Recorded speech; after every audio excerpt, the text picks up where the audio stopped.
నమస్తే, welcome to NR TV. ఈరోజు మీకు మంచి ఇన్ఫర్మేషన్ అందిద్దామని అనుకుంటున్నా.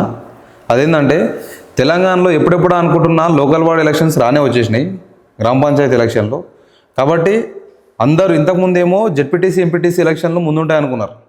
కానీ అట్లా కాకుండా ఇప్పుడు సర్పంచ్ ఎలక్షన్లు ముందు వచ్చినాయి. సర్పంచ్ క్యాండిడేట్ నిలబడడానికి ఆయనకు కావాల్సిన అర్హతలు ఏముంటాయంటే అవి చెప్దామని ముందుకు వచ్చిన. అదేంటంటే ఆయన సర్పంచ్కి నిలబడాలనుకున్న అతని వయసు, కనీస వయసు 21 సంవత్సరాలు ఉండాలి, లోపు ఉండొద్దు. 21 సంవత్సరం లోపు ఉంటే అనర్హుడు, 21 సంవత్సరం దాటి ఉంటే ఆయన అర్హత ఉన్నట్టు.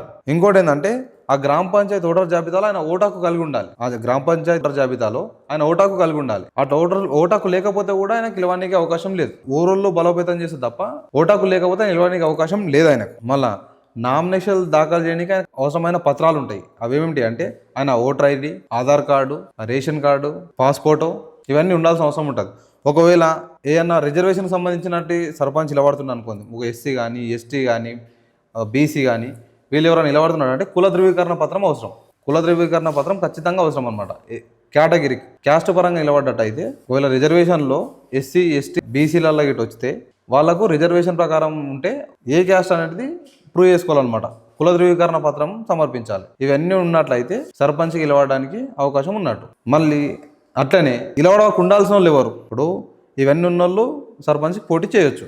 ఒకవేళ ఎవరు పోటీ చేయకూడదు అంటే ఎవరికి పోటీ చేసే అవకాశం ఉండదు అనేది కూడా చూసుకుంటే వాళ్ళు ఎవరంటే ప్రభుత్వ ఉద్యోగులు ఉద్యోగంలో చలమన్ అవుతూ పోటీ చేయడానికి అవకాశం లేదు. మళ్ళీ ఇంకోటి, స్థానిక సంస్థల్లో బకాయిలు ఏమైనా ఉంటాయి అంటే గ్రామ పంచాయతీలో పన్ను కట్టని వాళ్ళు ఉంటే, మున్సిపాలిటీలో కూడా పన్ను కట్టిన వాళ్ళు ఇట్లాంటి వాళ్ళు ఉంటే వాళ్ళకు సర్పంచ్ నిలవడానికి అవకాశం లేదు. ప్రభుత్వ ఉద్యోగం ఉన్న వాళ్ళకు అవకాశం లేదు.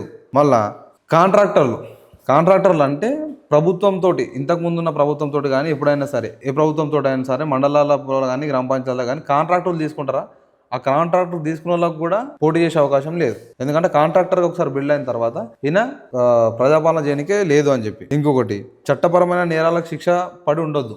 అంటే కేసులు ఏమన్నా అయ్యి ఎఫ్ఐఆర్ ఫైల్ అయ్యి జైలుకు పోయిన సందర్భాలు ఉంటే కూడా వాళ్ళు అనర్హులు. కేసు అయింది, ఇంకోటి ఏదో విత్డ్రా అయిపోయింది అనుకుంటే అది వేరు. కానీ ఒకవేళ చట్టపరంగా కేసు అయ్యి ఎఫ్ఐఆర్ ఫైల్ అయ్యి వాళ్ళు జైలుకు వేసినట్టు, అది ఒక రోజైనా 2 రోజులైనా ఎన్ని రోజులైనా సరే జైలుకు వేసినట్టు నేరారోపణ శిక్ష పడి జైలు అనుభవించిన వచ్చినట్టు అయితే వాళ్ళకు అనర్హులు, వాళ్ళకు పోటీ చేసే అవకాశం లేదు. ఇంకోటి, ఇద్దరు పిల్లల నిబంధన ఉంటుంది. ఒకటి, ఇద్దరు పిల్లల నిబంధన కూడా కొన్ని రాష్ట్రాల్లోనేమో ఇద్దరు పిల్లల కంటే ఎక్కువ ఉన్నా కూడా పోటీ చేయొచ్చు. కొన్ని రాష్ట్రాల్లోనేమో ఇద్దరు పిల్లల కంటే తక్కువ ఉంటే పోటీ చేయాలి. అది ఒక్కొక్క రాష్ట్రం బట్టి ఒక్కొక్క అలాగా మారుతుంది అనమాట. ఇప్పుడు మన దగ్గర తెలంగాణ రాష్ట్రంలో ఏముందంటే 2025 లోకల్ బాడీ ఎలక్షన్లో ఇద్దరు పిల్లల నిబంధన తీసేసారు. అంటే ఇద్దరు పిల్లల కంటే ఎక్కువ మంది ఉన్నా కూడా పోటీ చేయొచ్చు. ముగ్గురున్నా చేయొచ్చు, ముగ్గురు పిల్లలు ఉన్నా చేయొచ్చు, 4 పిల్లలు ఉన్నా పోటీ చేయొచ్చు అనేది అవకాశం కల్పించింది గవర్నమెంట్. కాబట్టి అందరూ కూడా ఇవన్నీ అవగాహన తీసుకొని ముందుకు పోతారని, వాళ్ళ లోకల్ బాడీ ఎలక్షన్స్లో ఫుల్గా పార్టిసిపేట్ చేయాలని మనస్ఫూర్తిగా కోరుకుంటున్నాను. Thank you.